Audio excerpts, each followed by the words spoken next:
laiguana.tv. 10 años de verdad.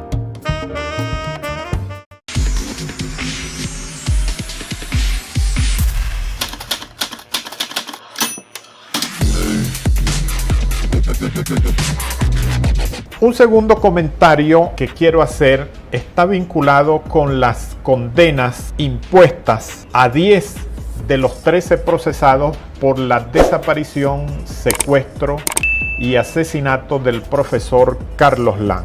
Recuérdese que en el programa pasado yo leí las condenas que impuso el Tribunal Cuarto Antiterrorista de Caracas a cada uno de esos 10 acusados.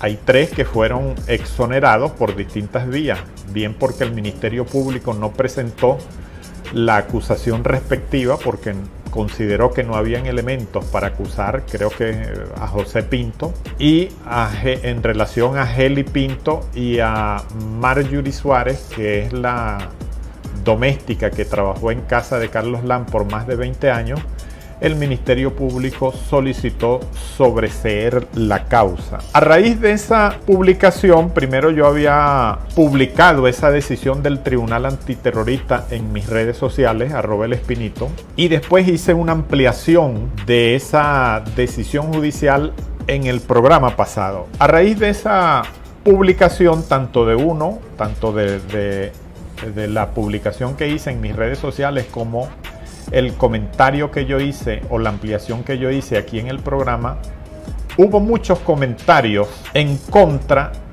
de esas condenas. Las condenas fueron calificadas como muy bajas para la magnitud del hecho comentado, del hecho ocurrido en contra del profesor Carlos Lam. Máxime cuando los autores de este crimen macabro forman parte de su entorno familiar y de su entorno de amigos donde él se desenvolvía. Eso, digamos, hace más grave el asunto, y tal como el Ministerio Público se lo presentó al país en voz del fiscal general Dr. Tarek William Saá en aquellas 2 ruedas de prensa, 6 de julio y 11 de julio, tal como él narró los hechos basado en los testimonios recabados, la opinión pública venezolana quedó conmovida y no quedó conforme con las condenas emitidas. Yo decía que eso era un hecho positivo, los comentarios,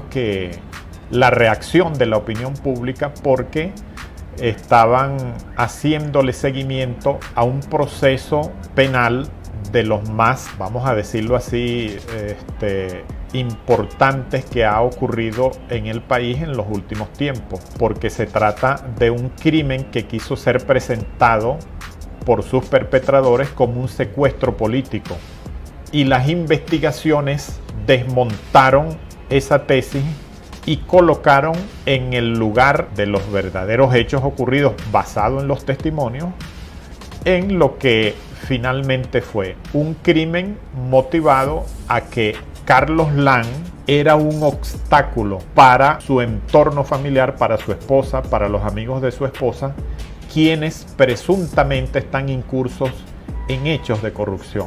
Esa es la motivación, lo que hay de motivación en esa desaparición, secuestro y asesinato de Carlos Lam, según lo que nos explicó el fiscal general de la República. Hay un abogado que me contactó, yo lo conozco desde hace tiempo, Luis Alberto Rodríguez Villamizar, para hacerme una serie de precisiones en relación a esa decisión del Tribunal Cuarto Antiterrorista. Él es un abogado conocedor de la materia penal. Rodríguez Villamizar considera que el Tribunal Cuarto Antiterrorista debió desaplicar la norma donde se establece la rebaja por admisión de los hechos y por la delación. Recuérdese que los 10 que recibieron condena admitieron los hechos, y el Código Orgánico Procesal Penal dice que cuando un acusado admite los hechos,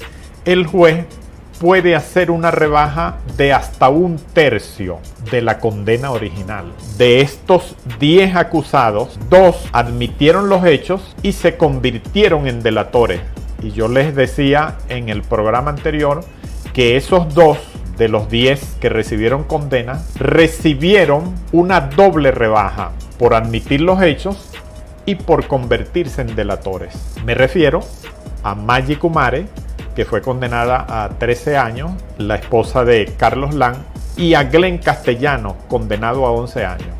Maggie Kumare es la que contacta a Glenn Castellano para que desaparezca a Carlos Lam. Y Glenn Castellano es el que a su vez contacta al PRAN de la cárcel de Tocorón para que provea los sicarios que finalmente van a ejecutar a Carlos Lam. Estas 2 personas, Glenn 11 años, Maggie 13 años de prisión. Bueno, Rodríguez Villamizar comenta o es de la idea de que el juez cuarto antiterrorista debió desaplicar esa norma, no debió aplicarles esa norma, tomando en cuenta la magnitud del hecho que estamos comentando, lo escabroso de ese crimen. Rodríguez Villamizar sostiene que el Ministerio Público no señaló los agravantes que acompañan los delitos imputados. Eso hubiese permitido, en criterio de Rodríguez Villamizar, la pena máxima al observarse que ese delito, desaparición o esa serie de delitos que a ellos les imputaron, sicariato, homicidio, fue cometido, ojo, con premeditación, alevosía, abuso de confianza y engaño, entre otros. Bueno, elementos para el debate. Hay otra persona, no voy a mencionar su nombre, que me dice que el Ministerio Público debió imputarle a estas personas otros delitos que se observan o que se observaron en el hecho. Privación ilegítima de libertad, por ejemplo.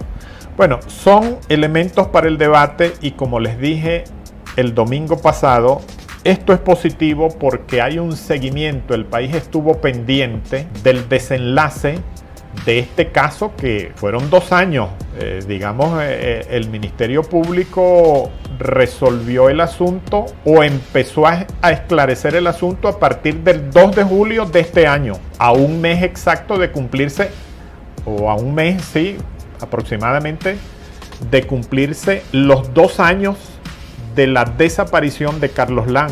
Carlos Lam desaparece el 8 de agosto del año 2020 y el Ministerio Público anuncia al país el esclarecimiento del caso el 6 de julio de este año 2022. Entre el 6 de julio y el 11 de julio, que fueron las 2 ruedas de prensa principales del Ministerio Público. Entonces, el Ministerio Público, digamos, empieza a esclarecer este caso de Carlos Lam a partir de la entrevista que le hizo a la doméstica Marjorie Suárez el día 2 de julio. Y a partir de esa entrevista es que empiezan a caer detenidos, privados de libertad, los autores materiales y los autores intelectuales de este hecho.